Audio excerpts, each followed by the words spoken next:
Welcome to this episode of Money Matters TV. My name is Kelly Stewart, and I'm the founder of The Positive Business, where I help business leaders break through the burden of doing business as usual. And today, I'm here with our co-host, Patty Tawadros.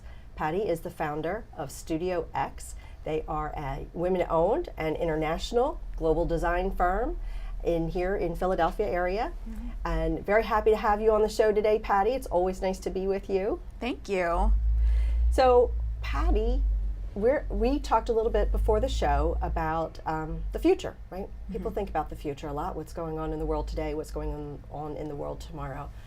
So I wanted to talk a little bit about that in terms of marketing. You have such expertise in what you do, and it's a big umbrella these days. There's a lot going on in marketing. It certainly has changed a lot over the last 30 years, which made me think too, we just celebrated the 30th birthday of the World Wide Web.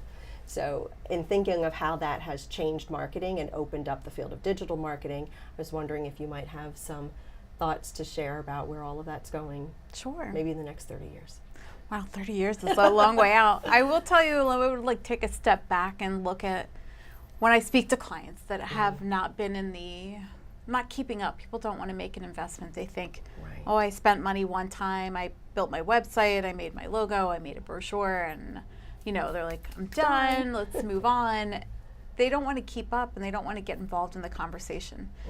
So I always tell people, you're being talked about on social media, your business, so you can either pretend it's not happening and hope that what's said about you is okay, or you can get involved in the conversation and lead the conversation. That's so important. Right? So I find either clients are never been in business, so if it's a new business, particularly, I don't mean that person running the company, but if it's a new company, they're really open to what to do because they haven't made any investments yet and they don't feel like they've been burned yet.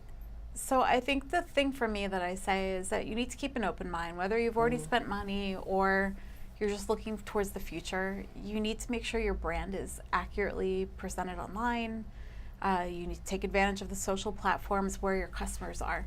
So if you're like a traditional company, maybe your target demographic is 40 and up, you're not going to be, you're not going to be on Snapchat, but some moms are on Snapchat. So if you were selling diapers, you might want to be on Snapchat where you're going to find young millennials and younger moms. Right. So it's know where your demographic is, keep up with what those platforms are and who they're for, and make the most use of them.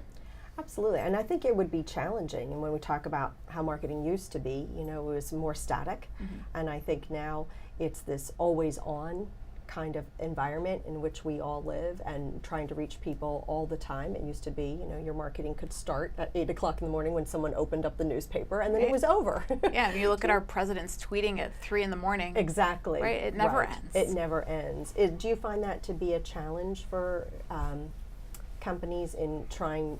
Should they be everywhere all the time, or is it more important that they focus what they're doing? You kind of alluded to that with Snapchat. But yeah, what's really interesting is I have a client say to me, oh, I want to add a chat bot to my website, one that'll pop up and ask you if you need help. And I said, oh, really? That's fantastic. Who's going to monitor that?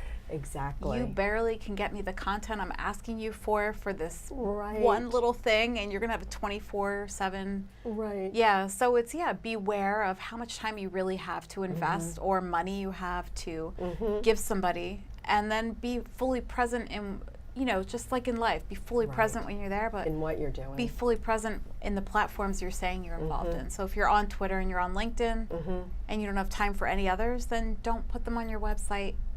Don't pretend that you're involved. But I always say, grab the name that's your business. Right.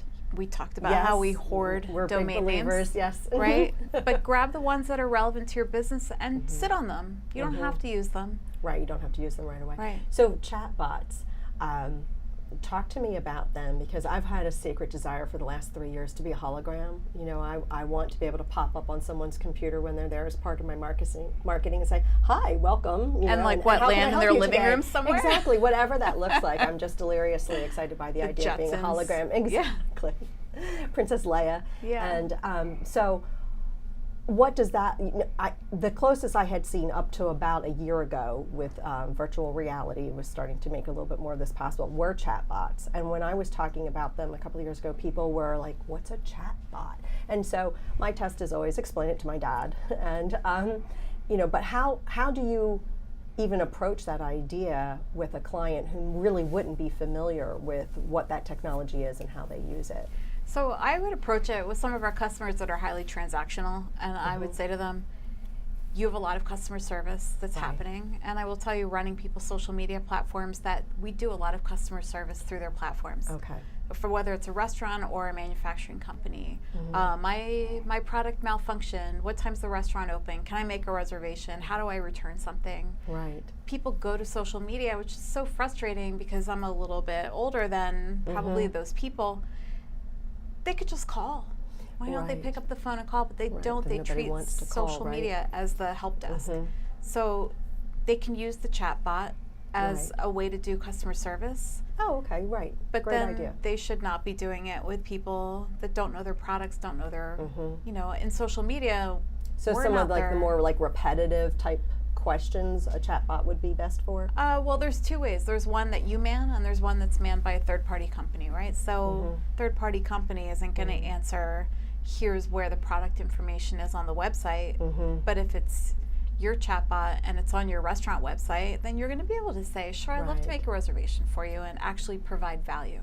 Oh, I love that idea. Instead of double layers of work, right? Now they just talk to that person, and then you have to make them talk to somebody else. Right. It's it takes away usability. Right. Do you think the hologram technology might come along soon? I bet it is. I hope so. I can see you get a wig with make some Princess Leia buns. Absolutely, absolutely. I was in the supermarket. Which one was I in? Giant in King of Prussia.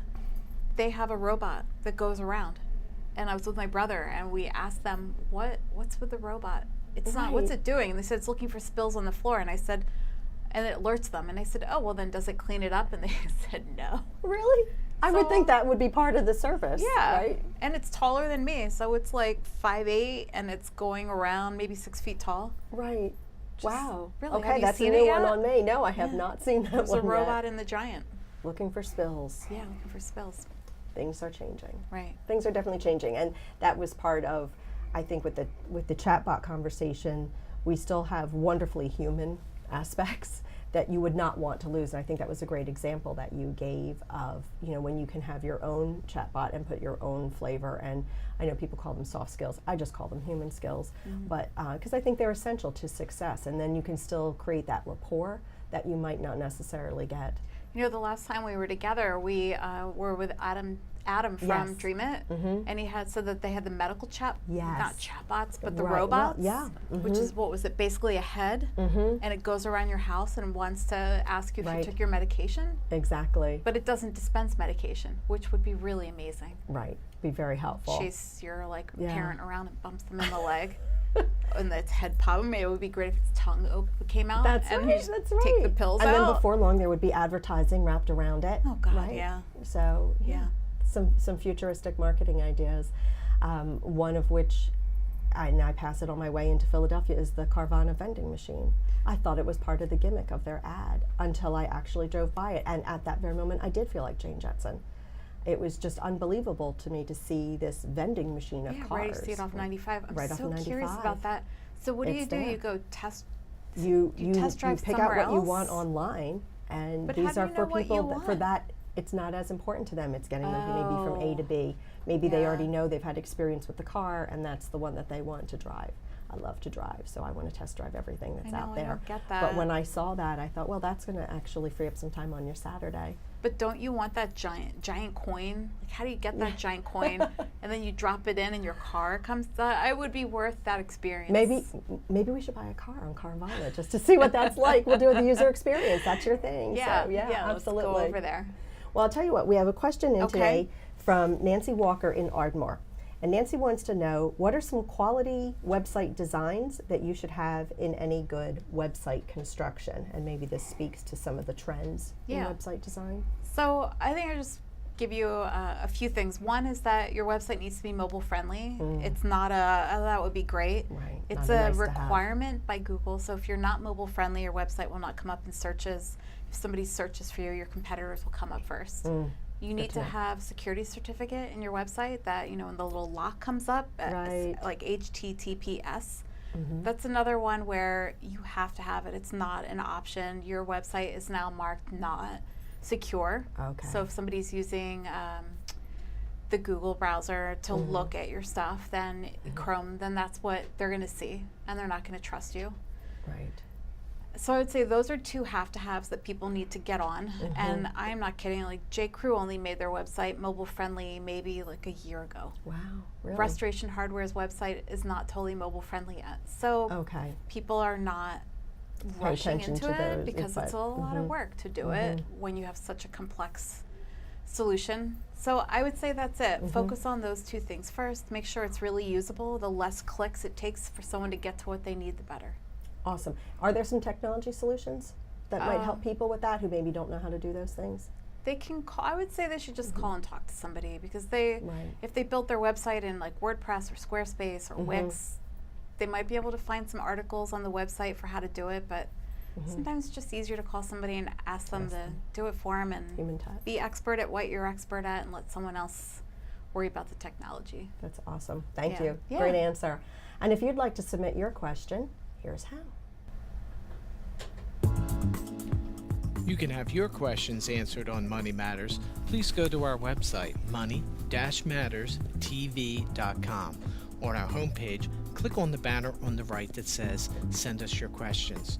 While you're on our website, you can find information about our host and guests, as well as show notes and links about this show and past shows. Money Matters is also available as a podcast on iTunes and Stitcher, so you can listen to Money Matters while you're on the go. That website address, again, is money, MONEY, -matters, MATTERS, TV.com. Welcome back. Very excited today to have our guest, and Patty and I were just speaking about the future, and he's working on a project that kind of feels like the future is here today. And so we welcome George Kearns, Chairman of MCC Worldwide. Welcome to the show, George. Thank you very much. It's nice to meet you. Nice to meet you as well. So tell our viewers, our podcast listeners, tell us about the project that you're working on. Well, I guess the best way to do that is start at the beginning. Absolutely. And, Dubai had spectacular growth, and that growth was due to two economic free zones. One called the DMCC, and the other the DIFC. DMCC stands for the Dubai Multi-Commodities Center, and DIFC is the Dubai International Financial Center. And combined, they have over 20,000 member companies from around the world today. And as a location, it provided access for the multinationals out of Europe and the United States to do business in not only just the Middle East, but the near Far East, Pakistan, India, Myanmar, and Africa, so that people can do business with one set of guidelines, in this case, British law, in a tax-free, free trade zone with free convertibility of currencies. So that's what free zone is. Everything's basically free there. And well, under European law, which we're compliant with in Curaçao, there was a 2% profits tax, but they're revising those laws right now, and I believe it'll end up at 0. However, it takes the political risk and the financial risk out of doing business with a country that might have some turmoil, but there are good companies there. So that's sort of it in a nutshell. That's it.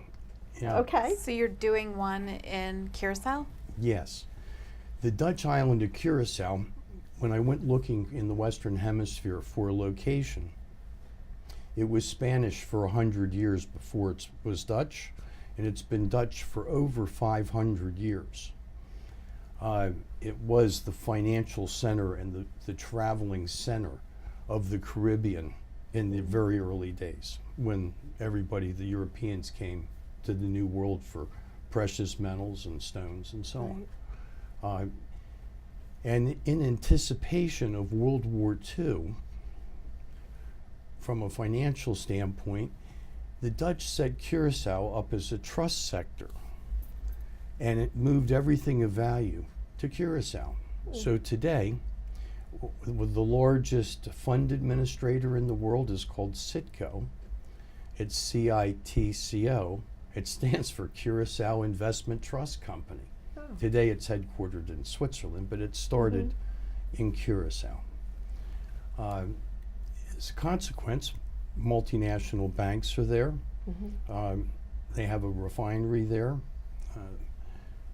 that refines Venezuelan crude.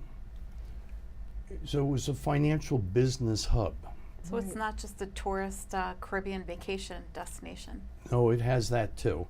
The cruise ships come in. It has perfect weather, the same every day. Right.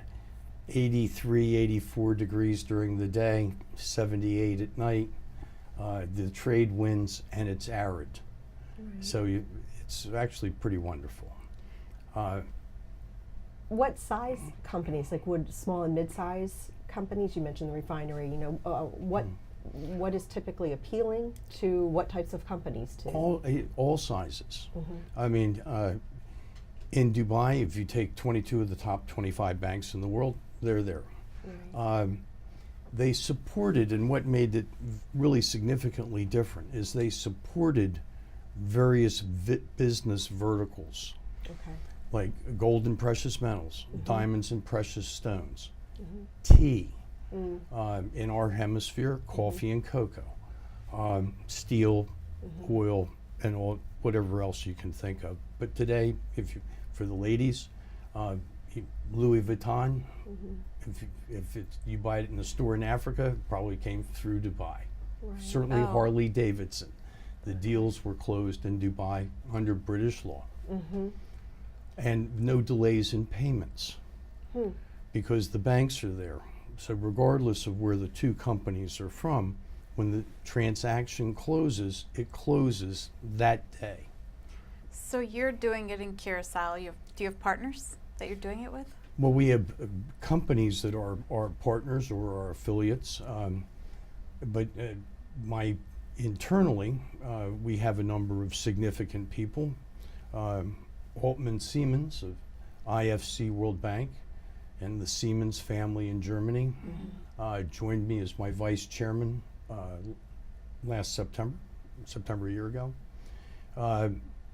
And by the time this airs, it will be out that George Kearns, the founder of ADIA, the Abu Dhabi Investment Authority, has joined our board, which is the largest sovereign fund in the world. So you're going to do an economic one? I know in Dubai you said there's two. Well, so what will be in Curaçao? In Dubai, I believe if they had it to do over again, instead of having the two zones, they would have combined them because one supports the other. So when I looked at doing one for this hemisphere, I combined them. How big is it? Well, the government down there refers to us as Airport City. I would suspect, at least in the planning stages, we'll build out at around 3 million feet, which is virtually a city. Yeah. The government adopted a population growth plan of 85,000, which is the number that happened to move to Dubai and go to work in Dubai every day from other parts of the world. And how many people are in Curaçao now that are natives to there? 150,000. Well, so that's like 50% increase of their population. Yeah. So is the government in favor of this? They're Oh, working very with much you? so, yeah. Right. They always had a financial sector there, and so this is going to revitalize that. Right. And some of the rules, regulations, laws, whatever, that were already there were beneficial to us. Right. Apart from the fact that it's below the hurricane belt, so we don't have hurricanes. With UTS, the Dutch telephone company, they created ultimately what today is called Blue Nap Americas, which is a tier 4, one of 13 in the world strategic NAP or network access points for telecommunications. Everybody on the island speaks at least 4 languages and many 5. Dutch, English, Spanish, their local language, Papamento, and Portuguese.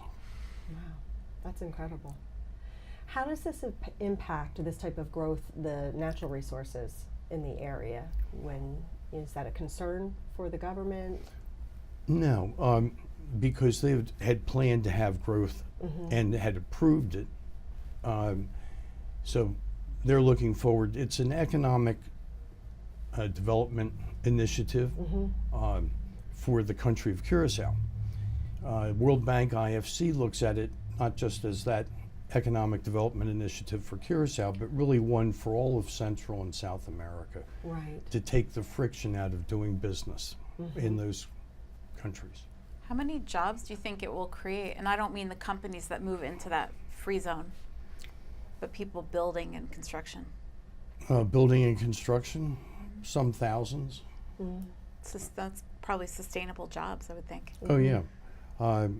Ultimately, I mean, we should have in permanent employment that we develop down there probably more than 15 or 20,000. So Kelly sent me a link to your video on your website, which is really fascinating.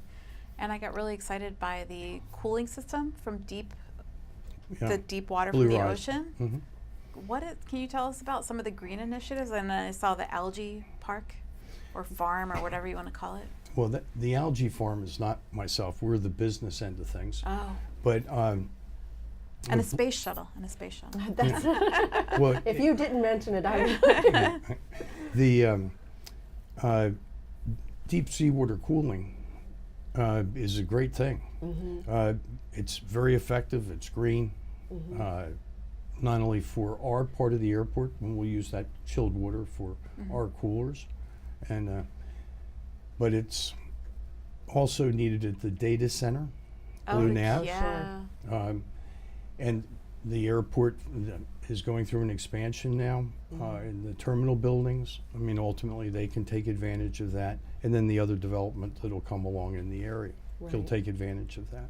And then you're going to add other major airlines, I'm sure. I only recognize JetBlue as a American. They already fly there? Oh yeah, 2 flights a day from Miami alone. KLM. They're direct flights from Europe once a day. Well, there's a flight out of Holland. There was a flight out of Germany that I think a subsidiary of Lufthansa is going to take over again. And then they will add more. But we have the longest runway in Central and South America because the United States Air Force forward operating location is at the airport. Oh, so very safe. Right. In 2010, when Curaçao got its independence, they became a full member of the Kingdom of the Netherlands. So legally, you might as well be in Holland. And Right. it's protected by NATO. The U.S. Air Force is there. It's very safe. So it really will open up an area then to companies that hasn't really been available to them. No, and many of the same companies that are members in Dubai of either one, DIFC or DMCC, they would join us as simply another way to get into another part of the world. Right. We're Central and South America. Dubai is Middle East, near Far East and Africa. What does it mean to join? Can you tell our viewers like what it looks like a company wants to move there? When a company enters into a free zone, they in essence join the free zone. You actually make a commitment, if you will, to the country. You start a company there, you open bank accounts, you're vetted. In banking terms, know your client. Right. KYC. So all those things go on, and you pay a yearly recurring membership fee to be a member of the free zone. And how is that determined? Is it a percentage of revenue? No, it's in Dubai. It was determined by the number of people, and we're somewhat similar. So it would be less expensive to. It's an annual fee, I think you said, Yes. right? So it would be less expensive to pay that than to pay the taxes to have your company It's somewhere not else. just the taxes; it's the support. closing rooms, vaulting services, even though we only provide the areas for the vaults. Major vaulting companies and transportation companies would provide and they're that all available service. at that same location. Yes. So I could be coming in for my business, I could be coming in for a vacation, and coming in essentially to the same area, but everything is there. Yeah, and that's what made Dubai special, apart from if you compared it to, say, Singapore or something.